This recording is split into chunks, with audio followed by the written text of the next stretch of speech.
ഞാനൊരു ഡിഗ്രിക്ക് പഠിക്കുന്ന സമയത്താട്ടോ എനിക്ക് ക്രോഷ്യയിൽ ടോയ്സുകളിലോട് അല്ലെങ്കിൽ സ്റ്റഫ്ഡ് ആനിമൽസിനോടൊരു താല്പര്യം തോന്നുന്നത്. അപ്പോഴാണ് ഞാൻ യൂട്യൂബ് നോക്കിയിട്ട് ഓരോന്നായിട്ട് ഉണ്ടാക്കി തുടങ്ങണേ. അതിന് മുമ്പ് വരെ ചെയിൻ സ്റ്റിച്ച് ചെയ്യാൻ അറിയുമായിരുന്നു. ഇങ്ങനെ കൂടുതലൊന്നും ഞാൻ ഇതിലേക്ക് താല്പര്യം കാണിച്ചിട്ടില്ല. പിന്നെ യൂട്യൂബ് നോക്കി പഠിച്ച് അതിൻ്റെ പാറ്റേൺസ് എങ്ങനെ ഡെവലപ്പ് ചെയ്യണമെന്ന് പഠിച്ചിട്ട് അങ്ങനെ നോക്കി ചെയ്യാൻ തുടങ്ങി. ഇതിപ്പോൾ ഒരു ടെഡി ബിയർ ചെയ്യണം. ഞാനിത് ഓൾറെഡി ഒരു ടെഡി ബിയർ ബാഗ് ഉണ്ടാക്കി വെച്ചതായിരുന്നു. അത് പൊടി പിടിച്ച് യൂസ് ചെയ്യാണ്ട് പൊടി പിടിച്ച് പോയപ്പോൾ ഞാനത് മുഴുവൻ അഴിച്ചിട്ട് രണ്ടാമത് വേറൊരെണ്ണം ഉണ്ടാക്കുക ചെയ്തത്. അപ്പം ഇതിൻ്റെ കൂടെ തന്നെ പാരലായിട്ട് വേറൊരെണ്ണം കൂടി ചെയ്യുന്നുണ്ട്. അപ്പോൾ ഒരേ സമയം നമ്മൾ ഈ ഒരൊറ്റ ഐറ്റത്തിൽ കോൺസെൻട്രേറ്റ് ചെയ്തിരിക്കുമ്പോൾ ചിലപ്പോൾ ഒരു മുഷിപ്പ് എനിക്ക് തോന്നുന്നുണ്ട്. അതുകൊണ്ട് ഞാൻ ഒരേ സമയം രണ്ടെണ്ണം ചെയ്യാൻ ശ്രമിക്കും. അപ്പം നമുക്ക് പാരലായിട്ട് രണ്ടും മാറി മാറി ചെയ്യുമ്പോഴത്തേക്കും രണ്ടും ചെയ്തെടുക്കണം എന്നൊരു ചിന്തയുണ്ടാവും.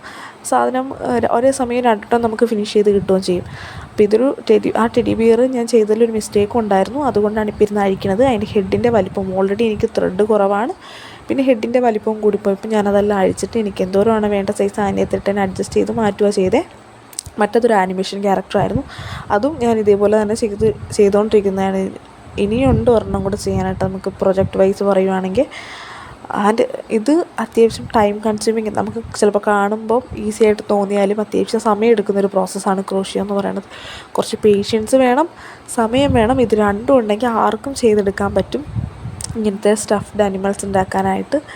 സോ ഇതിൻ്റെ ഒരു ഫൈനൽ പ്രൊഡക്റ്റും കാണിച്ചു തരാം.